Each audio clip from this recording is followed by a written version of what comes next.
Aborsi ini tidak ada. Iya ya.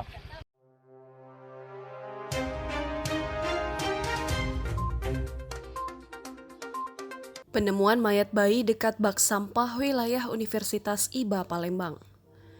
Warga di seputaran gedung Universitas IBA Palembang dihebohkan dengan penemuan jenazah bayi di dalam kardus yang terbungkus kantong plastik putih di samping bak sampah pinggir jalan pada Rabu 29 Juli 2021 sekitar pukul 22.30 waktu Indonesia Barat. Kapolsek Ilir Timur II, Kompol Yuliansyah melalui Kanit Reskrim Ibtu Firmansyah mengatakan, jenazah bayi tersebut pertama kali ditemukan oleh pencari barang bekas yang sedang mencari kardus di lokasi penemuan. Bayi berjenis kelamin perempuan dengan kulit yang masih kemerahan, akan tetapi hingga berita ini diturunkan belum diketahui usia dari bayi malang tersebut.